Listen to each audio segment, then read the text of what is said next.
सकाळी रवींद्र चव्हाणांनी शिंदेच्या अनमोल म्हात्रेंचा भाजप प्रवेश करून घेतला।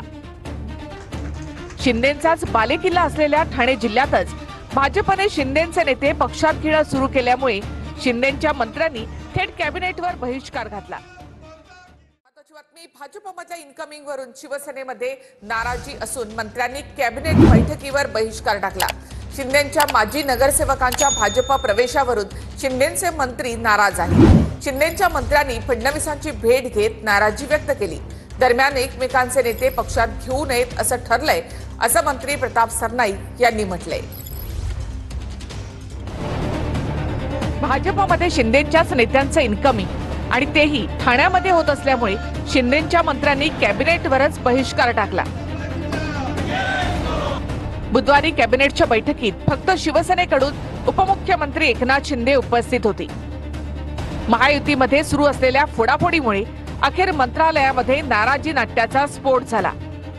या नाराजी नाट्याच्या स्फोटाला कारणीभूत ठरला शिंदेच्या शिवसेनेमधील डोंबिवलीतील नेते अनमोल म्हात्रे यांचा भाजप पक्ष प्रवेश।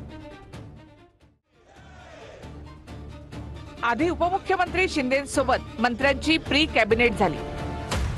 आम्हाला मानसन्मान आणि निधी वाटपात दुजाभाव होतो अशी नाराजी शिंदेंसमोर मंत्र्यांनी बोलून दाखवल्याची सूत्रांची माहिती आहे। यावेळी शिंदेच्या मंत्र्यांकडून रवींद्र चव्हाणांच्या विरोधात नाराजी व्यक्त केल्याची सूत्रांची माहिती आहे। तर मी उपमुख्यमंत्री आहे, मला कॅबिनेटला जावं लागेल असं शिंदे मंत्र्यांना म्हणाल्याची सूत्रांची माहिती आहे। त्यानंतर उपमुख्यमंत्री शिंदे कॅबिनेटला गेले, शिंदेचे मंत्री मात्र कॅबिनेटला गेले नाही। कॅबिनेट संपल्यावर शिंदे बाहेर पडून निघून गेले। कॅबिनेट नंतर शिंदेचे मंत्री गुलाबराव पाटील, मंत्री शिरसाट, मंत्री सरनाईक आणि मंत्री गोगावले मुख्यमंत्र्यांच्या दालनामध्ये गेले। फडणवीस आणि मंत्र्यांच्या या बैठकीमध्ये काय झालं?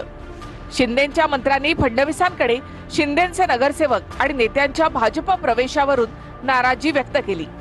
मात्र झालं उलटच, फडणवीसांनी या मंत्र्यांना उल्हासनगरवरून सुनावलं। उल्हासनगरमध्ये भाजपच्या 5 नगरसेवकांचा शिवसेनेमध्ये पक्षप्रवेश झाला होता। या पक्षप्रवेशावेळी उपमुख्यमंत्री शिंदे स्वतः उपस्थित होते। उल्हासनगरमध्ये सुरुवात तुम्ही केली, फडणवीसांनी मंत्र्यांना सुनावलं। तुम्ही केलं तर चालवून घ्यायचं, असं चालणार नाही, फडणवीस मंत्र्यांना म्हणाले। यापुढे एकमेकांनी प्रवेश देऊ नका, फडणवीसांनी देखील मंत्र्यांना चांगलंच सुनावलं।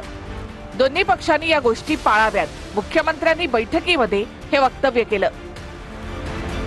गेल्या काही दिवसांमध्ये भाजप आणि शिंदेच्या शिवसेनेमध्ये फोडाफोडीचं जोरदार सत्र पाहायला मिळालं। ठाणे जिल्ह्यामध्ये कल्याण, डोंबिवली, बदलापूर, अंबरनाथ, उल्हासनगरमध्ये भाजपनं शिंदेच्या शिवसेनेचे एकूण 17 नगरसेवक फोडले। दुसरीकडे शिवसेनेनं भाजपचे 9 नगरसेवक फोडले। आजपासून तिन्ही पक्षांनी असं ठरवलेलं आहे की कुठल्याही महायुतीतल्या घटक पक्षानं एक दुसऱ्यांचे नेते, नगरसेवक, माजी आमदार हे कुठेही कोणी एक दुसऱ्याच्या पक्षात घेऊ नये, ही महायुतीच्या सगळ्या नेत्यांनी आज निर्णय घेतलेला आहे आणि त्या निर्णयाची अंमलबजावणी उद्यापासून होईल। आणि आज माननीय मुख्यमंत्र्यांकडे आमच्या पक्षाचे नेते, उपमुख्यमंत्री आदरणीय एकनाथ शिंदे साहेब आणि आम्ही सगळे मंत्री गेलो होतो आणि आमच्या काही भावना त्यांच्या कानावर घातल्या आणि 10 मिनिटांमध्ये जे काही मनातल्या भावना आहेत त्या व्यक्त केल्यानंतर त्यावर सोल्युशन सुद्धा निघालं। 7-8 मंत्री त्या ठिकाणी बैठकीला हजर होते, मी सोबत होतो, बैठकीमध्ये होतो। मला वाटतं बहिष्कार टाकायचा तर सगळ्यांनीच टाकला असता, पण असं कुठे नाही आहे। उगाच या बातम्या मला असं वाटतं पेरल्या जात आहेत। सगळ्या बैठकांना मुख्यमंत्री महोदयांच्या दालनामध्ये नंतर एकनाथजी त्या ठिकाणी हजर होते आणि म्हणून मला असं वाटतं की काहीतरी चुकीच्या बातम्या फैलवण्याचं काम चाललेलं आहे। कुठलाही गैरसमज नाही आहे, आम्ही एकत्र पद्धतीने काम करतोय। महायुती मजबूत आहे, पण साधारण महायुतीचा हा धर्म जो आहे तो एकामेकांनी पाळला पाहिजे, ही गोष्ट खरी आहे।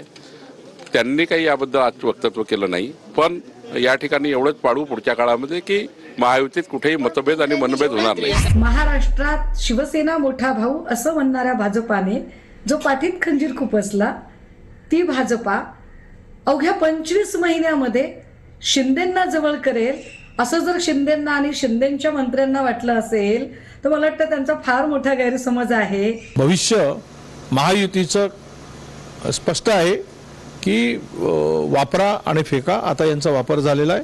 लवकरच यांना फेकून देतील आणि भाजपा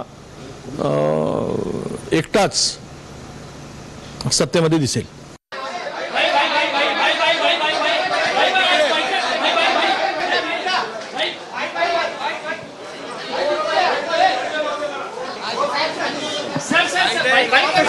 देणार बैठक पण नाराजी काय भाई? अरे कार्यक्रम